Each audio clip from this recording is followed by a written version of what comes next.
सब देखने और सुनने वालों को मोहब्बत भरा सलाम। चलेंगे मानचेस्टर जनाब। आज जवेद इकबाल चीमा साहब हमारे साथ होंगे।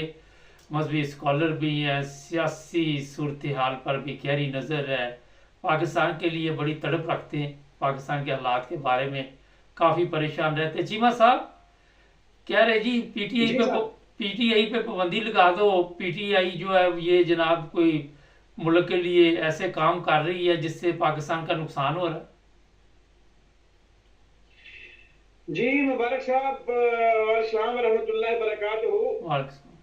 इससे इससे पहले कि शुरू करूं, आपके सवाल का जवाब दूं, अल्लाह जल्ले शान से दुआ करता हूं कि अल्लाह जल्ले शान मेरे हुक्मरानों को हदायत नसीब फरमाए और मेरे पाकिस्तान को कायम दाम रखे और नजर बस से महफूज रखे, और जो इसके खिलाफ साजिशें कर रहे हैं अल्लाह ताला उनको नाकाम करे। जी, आमीन। तो आपका सवाल है तरीके इंसाफ पे पाबंदी।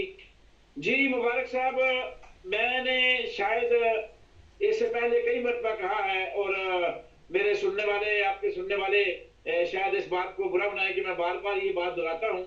तो ये बात अटल है, इसलिए दोहराता हूँ कि लिख लो, लिख लो। मैं कोई ना तो जादूगर हूँ ना नजूमी हूँ, और सिर्फ है कि जो जमीनी हकायक हैं और जो अल्लाह और अल्लाह के नबी का हुक्म है उसके मुताबिक मैं अर्ज करता हूँ। जो जो देख रहा हूँ, जो सुन रहा हूँ। तो मैं कॉलम लिखता था, मेरे कार्ड पे लिखा होता था जो देखता हूँ वही लिखता हूँ। जी। तो सूरत हाल ये है कि मेरी जान, मैंने 12 किताबों में यही बात बार बार लिखी, बार बार लिखी। इनकलाब is only solution of our country, no other way to change this bloody nonsense system.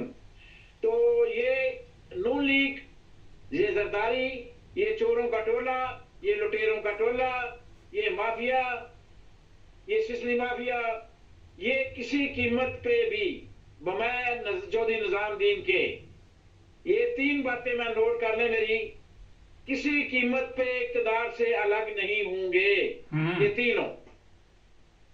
हत्ता अच्छा। के, दूसरी बात, हत्ता के मेरे चौधरी निजामुद्दीन के साथ कोई एडवेंचर ना हो जाए। और अच्छा। तीसरी बात, जब तक अवाम सड़कों पे नहीं निकलेंगे किसी किस्म का इमरान खान को रिलीफ नहीं मिलेगा, इमरान खान जेल से बाहर नहीं आएगा और ये निजाम नहीं बदलेगा। ये मेरा तजिया है, ये मैं कह रहा हूं। लोग तजिए दें, आज ये खबर आ गई, आज वो खबर आ गई, वो मैच जीत गया, इमरान खान ये जीत गया, वो जीत गया। नहीं, ये बात अटल है। इमरान खान अखलाकी तौर पे, दीनी तौर पे, सच्चाई तौर पे, मुहिब वतनी के तौर पे जीत गया, सियासी शऊर दे के जीत गया। मगर दूसरी तरफ चौधरी निजामुद्दीन फसाइयत, बर्बरियत, फिरौनियत फैला के डर और खौफ का साया मुसल्लत करके जीत गया। जीत चौधरी निजामुद्दीन भी गया है, इसमें कोई शक नहीं। हम उल्टी लगी लिपटी रखे बगैर कहते हैं कि चौधरी निजामुद्दीन तुम जीते जा रहे हो। जिस तरह फरौन भी अपनी चालें चलता था, जीतता जाता था, जीतता जाता था, और मूसा अलैहिस्सलाम भी अपने वक्त में जीतते जाते थे, वो भी हरे नहीं थे, हर काम के अंदर वो जीतते थे। और आखिर में क्या हुआ? आखिर में फिरौन ने कभी सोचा भी नहीं था, फिरौन ने कभी सोचा भी नहीं था कि ये चाल मैंने चली है, ये आखिरी मूसा अलैहिस्सलाम को मौत का साक्षाना कर देगी या मेरी मौत का पैगाम लेके आएगी। ऐलान हो गया कि जो हार जाएगा उसको उड़ा दिया जाएगा। तो मूसा अलैहिस्सलाम ने जब अल्लाह के हुक्म से उस गेम को शुरू किया तो उसके सारे जादूगर जो है ना वो फेल हो गए, और फिरौन जो है ना वो हार गया। अब फिरौन हार गया मगर उसने हार मानी नहीं।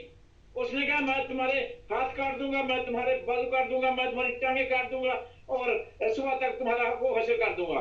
वही फिरौन जो उनको तगमे दे रहा था, वजारतें दे रहा था, मशीर बना रहा था, वो जब फैसला उसके खिलाफ हुआ तो उनके उल्टे उनके खिलाफ हो गया। तो फिर क्या हुआ? फिर ये हुआ कि फिरौन बिल्कुल अपनी ताकत और कुव्वत के साथ हमलावर हुआ, और फिरौन को 100% यकीन था कि आज मैंने मूसा अलैहिस्सलाम और मूसा अलैहिस्सलाम के हवारियों को जिंदा नहीं छोड़ना और कोई बचने का चांस नहीं था। फिर अल्लाह ने क्या किया? अल्लाह ने वही मूसा को बचाया और फिरौन को गर्क कर दिया। और आज ये हो रहा है कि अगर फैसले जज कर रहे हैं तो फिर आज उसको जजों को मुकम्मल तौर पे जो है ना वो इंतहा की जाके अब नया जज जो है ना वो लानती, जिस तरह काजी साहब लानती हैं, इस तरह के लानती जज और जो है ना वो सुनने में आ रहा है, आज की ताजा खबर है कि 4 नए लानती जज ढूंढे गए हैं जो रिटायर थे, जिन्होंने बगैरती की थी अपने वक्त में, उनको ला के सुप्रीम कोर्ट में बिठाया जा रहा है और अपनी मर्जी के फैसले करवाए जाएंगे। और ये जो सीटें हैं ये भी पीटीआई को नहीं दी जाएंगी, इसके ऊपर भी इन 15 दिन के अंदर गेम शुरू है और पीटीआई की पाबंदी इन जजों से लगाई जाएगी और फिर जो है ना वो आर्टिकल 6 इन जजों से लगाए जाएंगे जो जज अब पूरे के पूरे सुप्रीम कोर्ट में समझिए रिमोट कंट्रोल पपट, शोबाज पपट की तरह अब जज भी पपट बैठा दिए गए हैं। सारा काम फिरौन ने, चौधरी निजामुद्दीन ने मुकम्मल कर लिया फिरौन की तरह। अब देखना यह है कि फिरौन जीतता है या मूसा अलैहिस्सलाम जीतते हैं, ये तो मेरा अल्लाह ही वक्त आएगा तो बताएगा, कल क्या होगा ये मेरा अल्लाह जानता है। हम सिर्फ आज की बात कर सकते हैं, कल वही होगा जो मेरा अल्लाह चाहेगा, इससे पहले भी वही हुआ जो मेरे अल्लाह ने चाहा।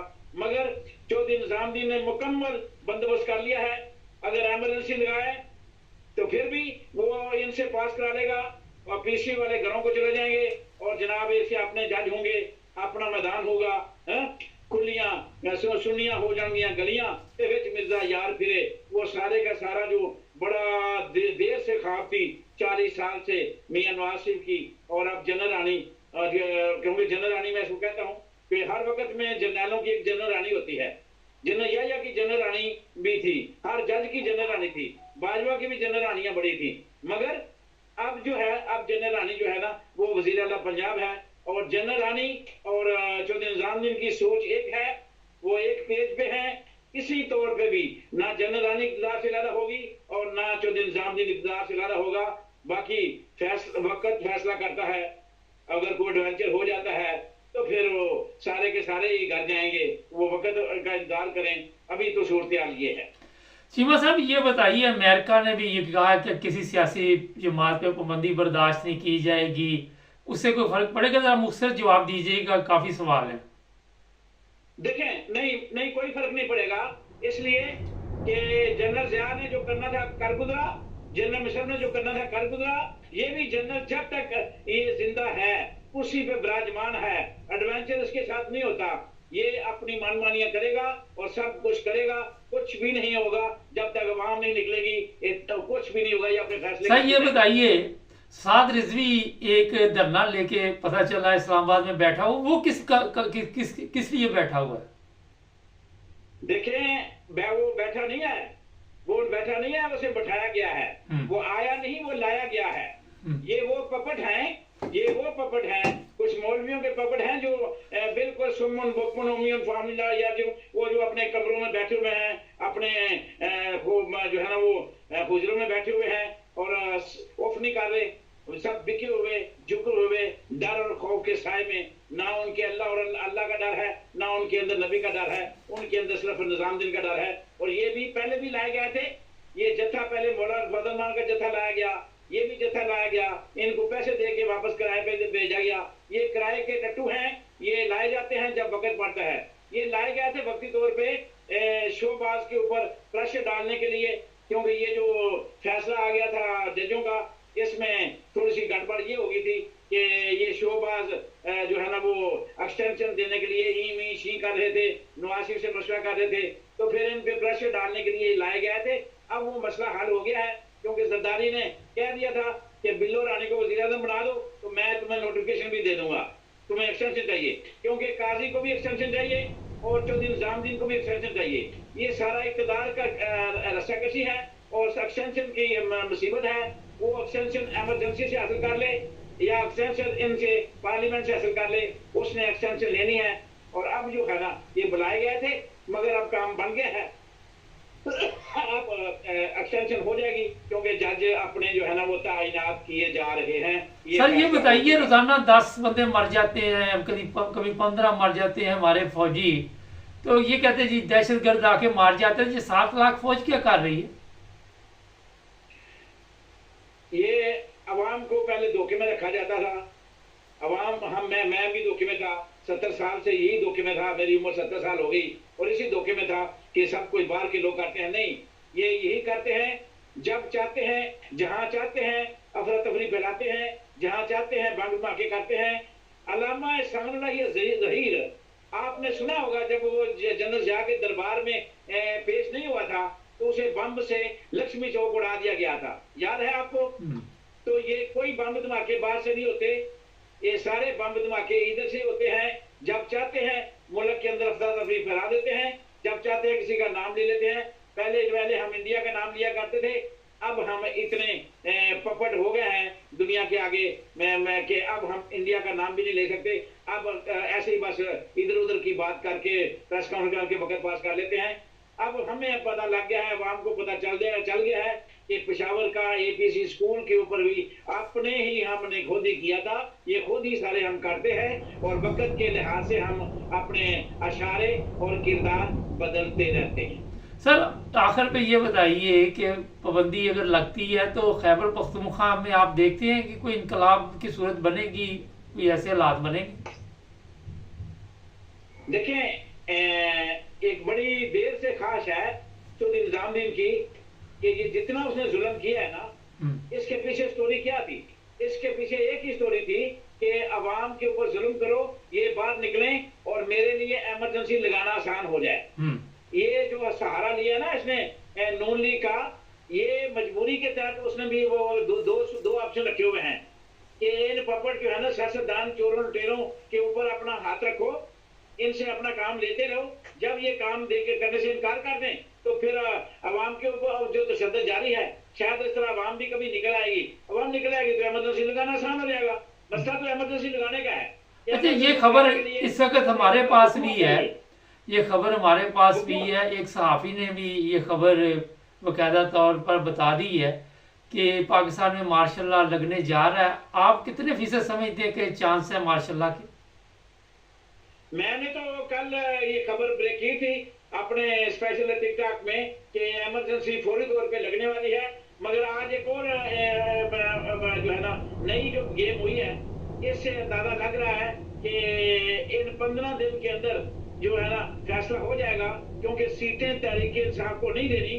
अगर किसी वजह से सीटें मिलना शुरू हो गई या कोई मामला उधर चला गया तो इमरजेंसी फौरी तौर पे लग जाएगी, वरना इन 4 जज जो मुतय्यन किए जा रहे हैं इनसे अब सुनहरी बना दी गई है, मेजॉरिटी काजी लानती को दे दी गई है। अब काजी लानती के पास जो है ना वो 19 जज हो जाएंगे ये सुप्रीम कोर्ट के, 19 में से अब इसके जो है ना वो ज्यादा मेजॉरिटी में आ जाएगा काजी और अपनी मर्जी के मन माने खेल खेले जाएंगे। इन 15 दिन के अंदर अंदर किसी वक्त भी इमरजेंसी लग सकती है। अच्छा चीमा साहब, ये बताइए कि उलमा जब इमरान खान था तो रोजाना आ जाते थे कि बड़ी महंगाई है, नासिर मदनी भी आ गया, फजल रहमान भी आ गया, दूसरे भी आ गए, कहाँ गए हैं ये सब? अब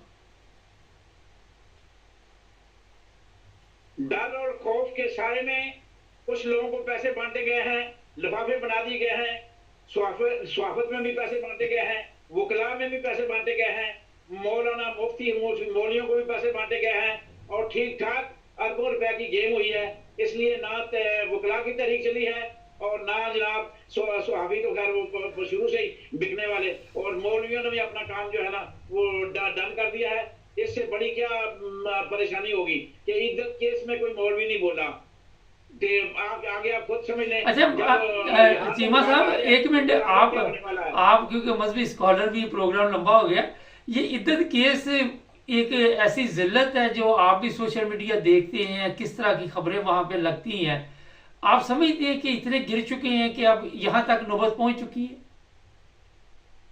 ये पाकिस्तान की तारीख का, इस्लाम की तारीख का एक बदतरीन धब्बा है जो पाकिस्तान ने अपने माथे पर लगाया है, और ये किसी बहुत बड़े अजाब का शाखसाना है। ये अल्लाह और अल्लाह के रसूल को चैलेंज किया गया है और इसका नतीजा जरूर बुरा निकलेगा और इंतहाई बुरा निकलेगा। इन किरदारों के ऊपर भी जो होगा वो भी आप देखते जाएंगे, जो जो किरदार इसमें शामिल थे उनका क्या हाल होता है, और इस पाकिस्तान के उलमा और हम पे सब पे जो अजाब आने वाला है वो इससे बड़ा अजाब आएगा। आप देखते रहिए, बहुत जल्द आपको पता चल जाएगा। बहुत शुक्रिया चीमा साहब। थैंक नहीं, जवेद इकबाल चीमा साहब की जबरदस्त बातें अभी आप सुन रहे थे।